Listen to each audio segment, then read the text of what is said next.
Hello दोस्तों, नमस्कार। आप सभी का स्वागत है आप सभी का अपने यूट्यूब चैनल परीक्षा के एग्जाम में। मैं आशा करता हूँ आप सभी अच्छे होंगे। आपकी जो भी पीटी की तैयारी चल रही है एकदम अच्छे तरीके से चल रही होगी। यहाँ पर देखिए, हम रेगुलर बेसिस पे आपकी पीटी की तैयारी करवा रहे हैं। तो अगर आप हमारे चैनल पर पहली बार आए हैं और आपको क्लासेस पसंद आ रही है तो वीडियोज़ को सब्सक्राइब करके हमारे चैनल से जुड़ जाइए। और यहाँ पे देखिए, हमने आप सभी के लिए सब्जेक्ट वाइज प्लेलिस्ट अपने चैनल पर अपलोड कर दी है, तो आप जाकर उसको भी अटेंड करके आपकी जो तैयारी है उसको कंप्लीट कर सकते हैं, ठीक है। और अभी हमने आपकी रेगुलर बेसिस पर आपकी प्रैक्टिस सेट की तैयारी शुरू करवा दी है। और सुबह वाली क्लास में आप सभी को पता है कि जीके जीएस के क्वेश्चन, और शाम वाली क्लास में आपको जीके जीएस और हिंदी और करंट अफेयर के क्वेश्चन मिलते हैं। तो आज की जो क्लास है आज थोड़ी लेट आ रही है। तो देखते हैं आपका जो पहला क्वेश्चन जीके जीएस पूछा गया है वो क्या है, और इस पर आंसर देने की कोशिश कीजिए। आप सभी लोग सभी का सही उत्तर क्या हो जाएगा। द्वितीय बौद्ध संगीति का आयोजन किसके शासनकाल में हुआ था, बताइए। द्वितीय बौद्ध संगीति का आयोजन किसके शासनकाल में हुआ था, इसका आंसर देने की कोशिश कीजिए। आप सभी का सही उत्तर क्या हो जाएगा। तो इसकी बात करें तो काला अशोक, ठीक है। जो ऑप्शन यहाँ पे आपका डी दिया गया, आपका राइट आंसर हो जाएगा। शिशुनाग वंश के जो शासक थे काला अशोक, इनके शासनकाल में हुआ था आपका द्वितीय बौद्ध संगीति। और कब हुई थी? 1383 ईस्वी में, ठीक है, याद रखिएगा। चलिए अगला क्वेश्चन देखते हैं। 1300 नहीं, 383 ईस्वी में हुई थी, याद रखिएगा। चलिए अगला क्वेश्चन दूसरे पे आंसर दीजिए। आप सभी का सही उत्तर क्या आ जाएगा। अकबर ने इबादत खाना का निर्माण करवाया था, बताइए कहाँ पर। अकबर ने इबादत खाना का निर्माण करवाया था, आपका कहाँ पर बताएं। कोशिश क्या आप सही का सही उत्तर क्या हो जाएगा साथियों। इबादत खाना की बात करें तो आपका कहाँ पे निर्माण करवाया था, तो फतेहपुर सीकरी में, ठीक है। जो ऑप्शन आपका बी दिया गया, आपका राइट आंसर हो जाएगा। फतेहपुर सीकरी में आपका अकबर ने इबादत खाना का निर्माण करवाया था। अकबर ने दार्शनिक एवं धर्मशास्त्रीय विषयों पर वाद विवाद के लिए अपनी राजधानी फतेहपुर सीकरी में इबादत खाना का निर्माण करवाया था। और इसकी स्थापना कब हुई थी? 1575 ईस्वी में, याद रखिएगा। चलिए अगला क्वेश्चन देखते हैं। दूसरे पे आंसर दिए, आपसे कैसे उत्तर होगा। आर्य समाज की स्थापना हुई थी किस वर्ष में, बताइए। आर्य समाज की आपकी स्थापना किस वर्ष में हुई थी।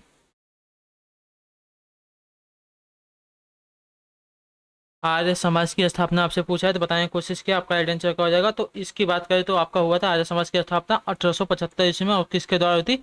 स्वामी दयानंद सरस्वती जी के द्वारा हुई थी, बम्बई में आर्य समाज की स्थापना, ठीक है। चलिए अगला क्वेश्चन देखते हैं। 14 बताइए, आप सही का सही उत्तर क्या हो जाएगा। इनमें से कौन सा काकोरी कांड से संबंधित नहीं है, बताइए। इनमें से कौन काकोरी कांड से संबंधित नहीं था, बताने की कोशिश की, आप सही का सही उत्तर क्या हो जाएगा। चौथे पर आप सभी लोग उत्तर दीजिए।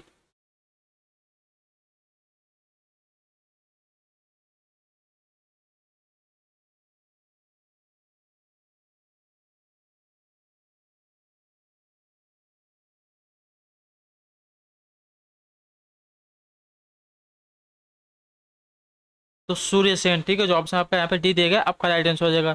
जो सूर्यसेन थे काकोरी कांड से संबंधित नहीं थे। काकोरी कांड की बात करें तो हिंदुस्तान रिपब्लिकन एसोसिएशन एसोसिएशन के सदस्यों द्वारा 9 अगस्त 1925 को उत्तर रेलवे के लखनऊ सहारनपुर संभाग के काकोरी नामक स्थान पर 8 डाउन ट्रेन पर डकैती डालकर सरकारी खजाने को लूट लिया गया था। यह घटना काकोरी कांड के नाम से प्रसिद्ध हुई। इस कांड में राम प्रसाद बिस्मिल, अशफाक उल्ला खान, रोशन लाल, राजेंद्र लाहिड़ी सहित 29 क्रांतिकारी शामिल थे, याद रखिएगा। चलिए अगला क्वेश्चन देखते हैं। पांचवे पे आप सभी को उत्तर दीजिए। आप सभी का सही उत्तर क्या हो जाएगा। दीने इलाही की स्थापना किसने की थी, बताइए। दीने इलाही की स्थापना आपसे पूछा, बताने की कोशिश की, आप सभी का सही उत्तर क्या हो जाएगा।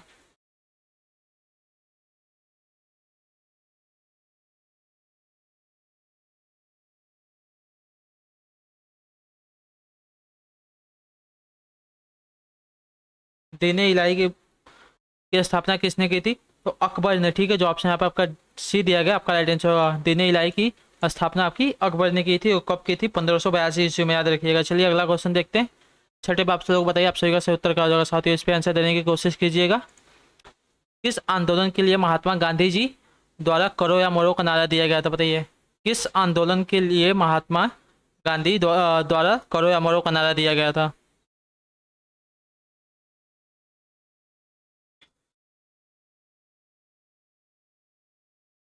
तो करो या मरो का नारा आपका मिला था भारत छोड़ो आंदोलन के दौरान, ठीक है। जो ऑप्शन आपका बी दिया गया, आपका राइट आंसर हो जाएगा भारत छोड़ो आंदोलन, जो आपका 1942 ईस्वी के दौरान हुआ था। उसमें आपको महात्मा गांधी जी ने करो या मरो का नारा दिया था, याद रखिएगा। चलिए अगला क्वेश्चन देखते हैं। साथियों पे आप सभी लोग आंसर देने की कोशिश कीजिए। आप सभी का सही उत्तर क्या हो जाएगा साथियों? आजाद हिंद फौज किसके नेतृत्व में लड़ी, बताइए। आजाद हिंद फौज किसके नेतृत्व में लड़ी थी, बताने की कोशिश कीजिए। आप सभी का सही उत्तर क्या हो जाएगा?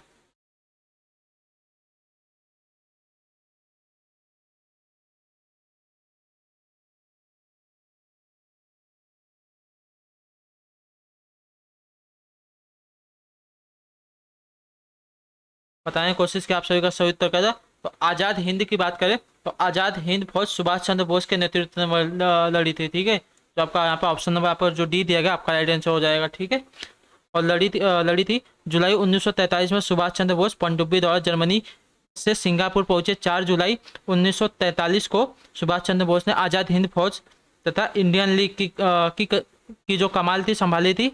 और सुभाष चंद्र बोस ने आज़ाद हिंद फौज के सिपाहियों को संबोधित करते हुए दिल्ली चलो का नारा दिया था, याद रखिएगा। चलिए अगला क्वेश्चन देखते हैं। 8वें पे आप सभी बताएं कोशिश की, आप सभी का सही उत्तर क्या हो जाएगा? स्वतंत्र भारत के प्रथम भारतीय व अंतिम गवर्नर जनरल कौन थे, बताइए। स्वतंत्र भारत के प्रथम भारतीय एवं अंतिम गवर्नर जनरल कौन थे, बताने की कोशिश की। आप सभी का राइट आंसर क्या हो जाएगा?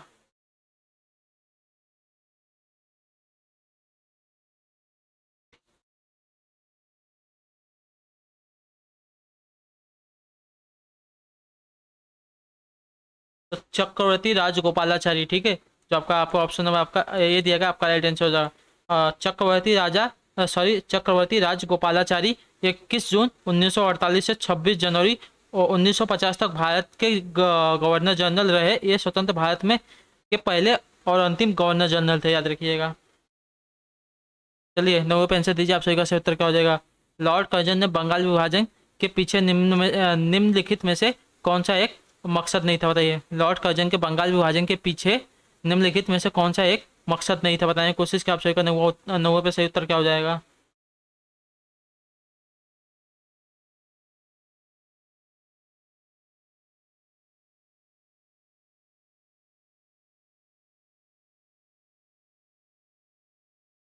तो सरकार के प्रशासनिक भार को सहज करना लॉर्ड कर्जन के बंगाल विभाजन के पीछे का मकसद नहीं था, ठीक है। जो ऑप्शन आपका आपका डी दिया गया आपका राइट आंसर हो जाएगा। बंगाल विभाजन का निर्णय वर्ष 1905 में तत्कालीन वायसराय लॉर्ड कर्जन द्वारा लिया गया था। मुस्लिम बहुल क्षेत्र को एक पृथक प्रांत के रूप में विभाजित करने के लिए बंगाल को 2 भागों में बांट दिया गया। विभाजन का प्रस्ताव 16 अक्टूबर 1905 को प्रभावी हुआ। इसे बंगभंग कहा गया था, याद रखिएगा। चलिए अगला क्वेश्चन देखते हैं। 10वें बताने की कोशिश की, आप सही का सही। देश बंधु किसे कहा जाता है? देश बंधु को बताइए, तो इसके बारे में क्या हो जाएगा सही उत्तर? देश बंधु किसे कहा जाता है, तो बताने की कोशिश की। आप सही का सही उत्तर क्या हो जाएगा?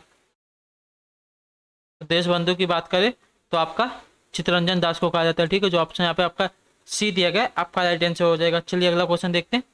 11वें पे आंसर दीजिए। आप सही का उत्तर क्या हो जाएगा? तापक्रम विलोमता का अर्थ बताइए। तापक्रम विलोमता का अर्थ बताने की कोशिश की। आप सही का सही उत्तर क्या हो जाएगा? बताने की कोशिश की। आप सही का 10वें पे सही उत्तर क्या हो जाएगा? सॉरी 11वें पे।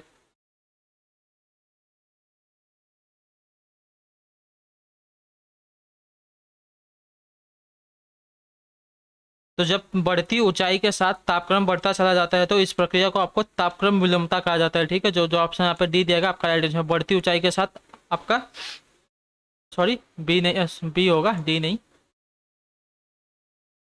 बढ़ती ऊंचाई के साथ आपका जो बढ़ता तापक्रम होता है उसे आपका तापक्रम का विलोमता कहा जाता है, याद रखिएगा। चलिए अगला क्वेश्चन देखते हैं।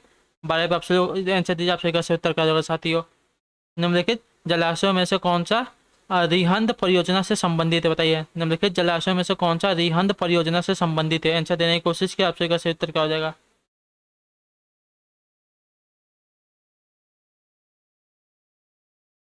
तो रिहंद परियोजना भारत के मुख्य नदी घाटी परियोजनाओं में से एक है। रिहंद बांध एक गुरुत्वीय बांध है। गोविंद बल्लभ पंत सागर, ठीक है। जो ऑप्शन यहाँ पर बी दिया गया है आपका राइट आंसर हो जाएगा। गोविंद बल्लभ पंत सागर उत्तर प्रदेश के सोनभद्र जिले में पिपरी नामक स्थान पर निर्मित है। यह करीब 70 वर्ग मील में फैला है। यह रिहंद नदी को बांधकर बनाया गया है, याद रखिएगा। चलिए अगला क्वेश्चन देखते हैं। दूसरे पे सॉरी 13वें पे आंसर देने की कोशिश की। आप सही का सही उत्तर क्या हो जाएगा? टिप किला प्रसिद्ध पर्वतीय दर्रा है कहाँ पे, बताइए कोशिश की। टिप किला प्रसिद्ध पर्वतीय दर्रा है कहाँ का, बताएं, कोशिश की। आप सही का सही उत्तर क्या हो जाएगा?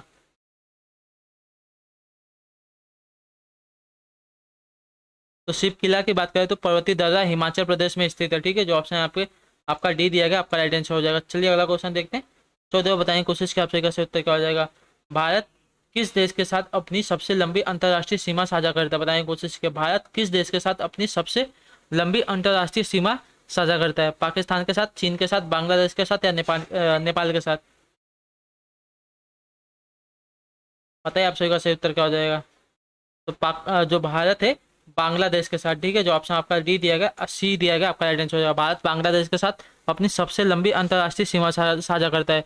जो बांग्लादेश है, बांग्लादेश के साथ भारत असम, मेघालय, मिजोरम, त्रिपुरा और पश्चिम बंगाल राज्य की जो सीमा है यह अपनी साझा करता है। इसके अतिरिक्त भारत की सबसे छोटी सीमा की बात करें तो अफगानिस्तान के साथ है, मात्र 106 किलोमीटर की, ठीक है।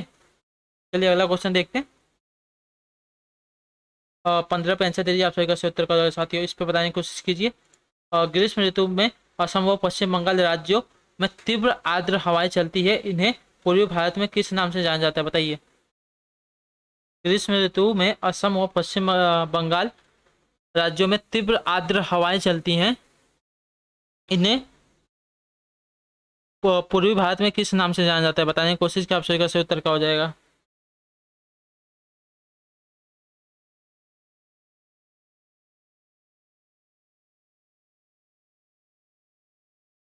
तो नॉर्वेस्टर, ठीक है। जो ऑप्शन यहाँ पर बी दिएगा आपका राइट आंसर हो जाएगा। ग्रीष्म ऋतु में असम और पश्चिम बंगाल राज्यों में तीव्र हवा आर्द्र हवाएं चलती हैं, जिनसे गरज के साथ वर्षा होती है। इन हवाओं को पूर्वी भारत में नॉर्वेस्टर कहा जाता है, ठीक है। इसके विपरीत पश्चिम बंगाल में इन्हें काल बैसाखी व कर्नाटक में चेरी ब्लॉस्टम व कॉफी वर्षा कहा जाता है, याद रखिएगा। चलिए अगला क्वेश्चन देखते हैं।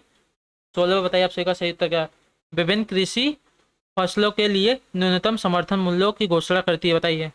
विभिन्न कृषि फसलों के लिए न्यूनतम समर्थन मूल्य की घोषणा करती है, कौन सी समिति है? बताने की कोशिश की। आप सभी का सही उत्तर क्या हो जाएगा?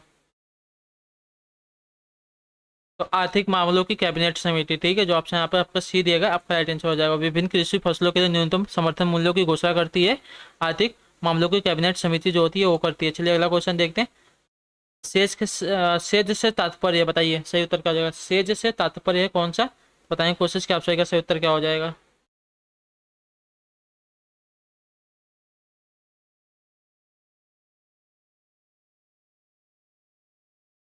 तो सेज से तात्पर्य आपका होता है स्पेशल इकोनॉमिक जोन, ठीक है। जो ऑप्शन आपका आपका ये दिया गया, आपका राइट आंसर हो जाएगा। चलिए अगला क्वेश्चन देखते हैं। 18 बताइए आप सही का सही उत्तर क्या हो जाएगा? भारतीय रिजर्व बैंक द्वारा लोकहित में सुझाए गए विशेष ऑडिट का व्यय वहन किया जाएगा, बताइए। भारतीय रिजर्व बैंक द्वारा लोकहित में सुझाए गए विशेष ऑडिट का व्यय वहन किया जाएगा, बताइए। व्यय वहन किया जाएगा।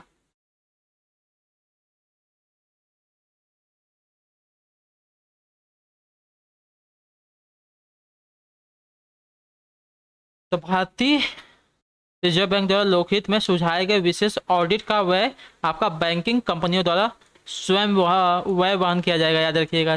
जो ऑप्शन यहाँ पर आपका सी दिया गया, आपका राइट आंसर हो जाएगा। चलिए अगला क्वेश्चन देखते हैं।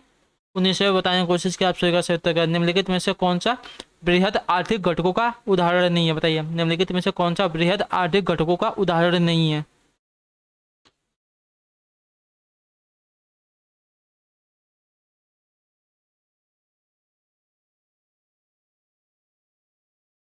तो आर्थिक घटक का तात्पर्य किसी देश के धन के अच्छे कामकाज की गारंटी से है। इन तत्वों के बीच ये कंपनियां उपभोक्ताओं, बाजारों एवं सरकारों पर जोड़ देती है। इसके अंतर्गत परिवार, कंपनी, सरकार, वित्तीय संस्थान, आयात व निर्यात बाजार, श्रम बाजार और वस्तुओं और सेवाओं के बाजार इत्यादि घटक आते हैं। तो यहाँ पे देखिए इन तीनों में से कोई नहीं है। तो जो ऑप्शन यहाँ पे आपका डी दिया गया है, आपका राइट आंसर उपरोक्त में से कोई नहीं होता है। तो इस पे आपका ऑप्शन नंबर डी राइट हो जाएगा। चलिए अगला क्वेश्चन देखते हैं। विषय बताइए आप सही का सही उत्तर क्या हो जाएगा दोस्तों। 1969 के बाद राष्ट्रीयकृत हुए बैंकों की संख्या बताइए। 1969 में राष्ट्रीयकृत हुए बैंकों की संख्या कितनी थी? बताने की कोशिश की। आप सही का सही उत्तर क्या हो जाएगा?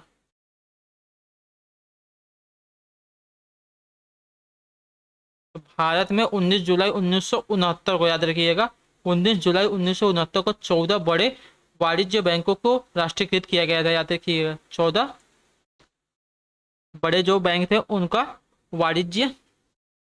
वाणिज्यिक बैंक थे उनका राष्ट्रीयकृत किया गया था। ठीक है, तो जो ऑप्शन यहाँ पे आपका सी दिया गया, आपका राइट आंसर हो जाएगा। इसके लिए भारत सरकार द्वारा बैंकिंग कंपनियां अध्यादेश 1969 जारी किया गया। वर्ष 1980 में 6 और निजी वाणिज्यिक बैंकों को राष्ट्रीयकृत किया गया था, जिसके बाद इनकी संख्या कुल बढ़कर 20 हो गई थी। चलिए आपका अगला क्वेश्चन देखते हैं। 21 बताया आपसे का सही उत्तर का सामुदायिक विकास कार्यक्रम शुरू किया गया था, वो कौन से वर्ष में बताइए। सामुदायिक विकास कार्यक्रम शुरू किया गया था कब, बताने की कोशिश की। आप सही का सही उत्तर क्या हो जाएगा।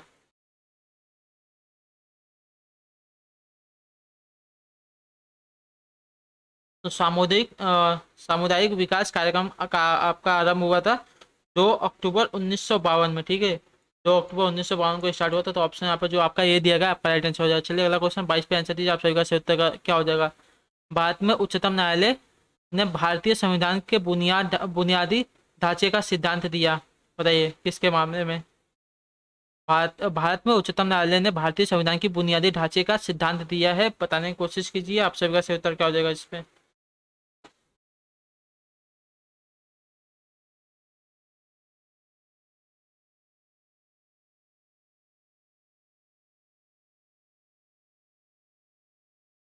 तो केशवानंद भारती के मामले में। ठीक है, जो ऑप्शन आपका यहाँ पे डी दिया गया है, आपका राइट आंसर हो जाएगा। भारत ने उच्चतम न्यायालय के भारतीय संविधान की बुनियादी ढांचे का सिद्धांत दिया है केशवानंद भारती के मामले में। ठीक है, जो ऑप्शन आपका आपका डी दिया गया, आपका राइट आंसर हो जाएगा। चलिए आपका अगला क्वेश्चन देखते हैं क्या पूछा गया है। 23 पे आंसर देने की कोशिश की। आप सही का सही उत्तर। भारतीय संविधान के किस अनुच्छेद के अंतर्गत राज्यपाल एक विधेयक को राष्ट्रपति की स्वीकृति के लिए सुरक्षित रखने की शक्ति रखता है, बताइए। भारतीय संविधान के किस अनुच्छेद के अंतर्गत राज्यपाल एक विधेयक को राष्ट्रपति की स्वीकृति के लिए सुरक्षित रखने की शक्ति रखता है, बताएं कोशिश की। आप सही का सही उत्तर क्या हो जाएगा।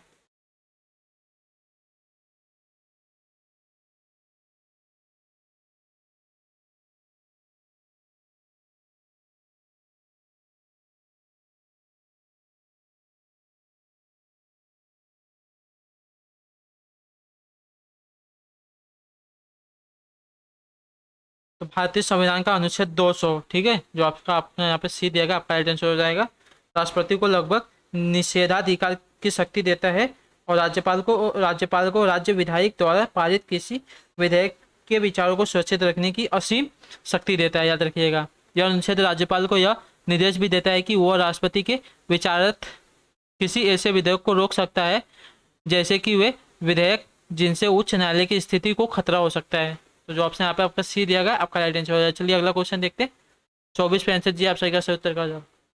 भारत के उपराष्ट्रपति का निर्वाचन निर्वाचक मंडल द्वारा किया जाता है, जिसके सदस्य होते हैं कौन, बताने की कोशिश कीजिए। भारत के उपराष्ट्रपति का निर्वाचन निर्वाचक मंडल द्वारा किया जाता है, जिसके सदस्य होते हैं कौन, बताने की कोशिश की। आप सभी का सही उत्तर क्या हो जाएगा। तो संसद के दोनों सदनों के सभी सदस्य। ठीक है, जो ऑप्शन आपका सी बी दिएगा, आपका राइट है। संसद के दोनों सदनों के जो सदस्य होते हैं वो आपके निर्वाचक मंडल होते हैं, जो उपराष्ट्रपति का चुनाव करते हैं, निर्वाचन करते हैं। तो ऑप्शन यहाँ पे आपका जो बी दिया गया, आपका राइट आंसर होगा। संविधान के अनुच्छेद 66 के अनुसार ये होता है। चलिए अगला क्वेश्चन देखते हैं। 25 पे होता है आपसे का सही उत्तर का। कौन सा देश दक्षिण मतलब सार्क का सदस्य नहीं है, बताने की कोशिश की। सार्क का इन चारों में से कौन सा सदस्य नहीं है। भूटान, नेपाल, बांग्लादेश, जापान। तो आप सभी को पता होगा जो जापान है ये आपका नहीं है। जो ऑप्शन यहाँ पर आपका डी दिएगा, आपका राइट आंसर। जो जापान है सार्क का सदस्य नहीं है। सार्क में देखिए दक्षिण एशियाई क्षेत्र के सहयोग संगठन है, मतलब अफगानिस्तान, बांग्लादेश, भूटान, भारत, मालदीव, नेपाल, पाकिस्तान और श्रीलंका, ये सभी 8 देश हैं इस संघ के सदस्य हैं। चलिए अगला क्वेश्चन देखते हैं। 26 में बताया जाएगा सही उत्तर क्या हो जाएगा साथियों। नाई द्वारा दर्पण के रूप में प्रयुक्त दर्पण है, बताने की कोशिश की। कौन सा नाई द्वारा जो दर्पण का मतलब उपयोग करता है नाई, तो कौन सा दर्पण उपयोग करता है, यूज करता है, बताइए। तो नाई दर्पण के रूप में आपका अवतल दर्पण का उपयोग करता है। ठीक है, जो आपका यहाँ पे आपका ए बी दिया गया, आपका राइट आंसर हो जाएगा। अवतल दर्पण में परावर्तन दबे हुए तल से होता है, याद रखिएगा। अर्थात गोले गोले का बाहरी तल परावर्तक तल होता है। इसका उपयोग गाड़ी की हेडलाइट और सर्च लाइट में और खाना पकाने वाले सोलार कुकर तथा चिकित्सा आदि में भी किया जाता है, याद रखिएगा। चलिए अगला क्वेश्चन देखते हैं। 27 सभी लोग आंसर दीजिए, आप सही का सही उत्तर क्या हो जाएगा।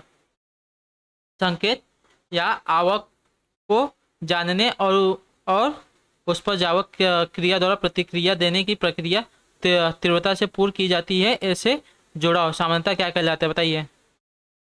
संकेत या आवक को जानने और उस पर जावक क्रिया द्वारा प्रतिक्रिया देने की प्रक्रिया तीव्रता से पूर्ण की जाती है, ऐसे जुड़ाव सामान्यतः क्या कहलाते हैं, बताएं। कोशिश की, आप सभी का सही उत्तर क्या हो जाएगा।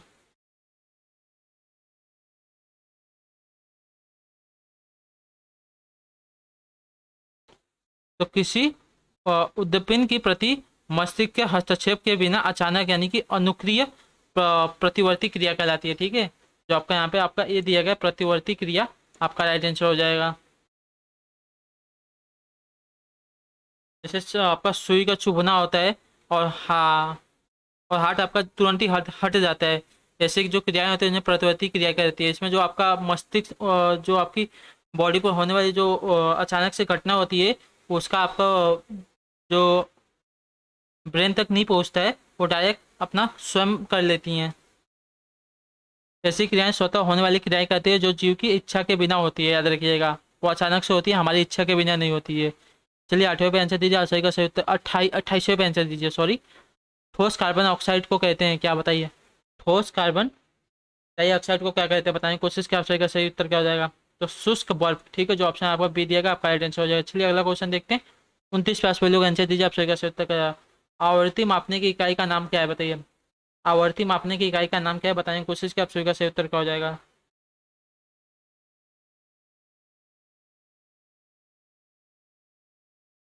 आवृत्ति मापने की आपकी इकाई क्या होती है, तो हर्ट्स, ठीक है। जो आपका यहाँ पे जी दिया गया आपका राइट आंसर हो जाएगा। चलिए अगला क्वेश्चन देखते हैं। 30 बताए आप सभी का आखिरी क्वेश्चन, इस पे आंसर देने की कोशिश कीजिएगा, आप सभी का सही उत्तर क्या हो जाएगा साथियों।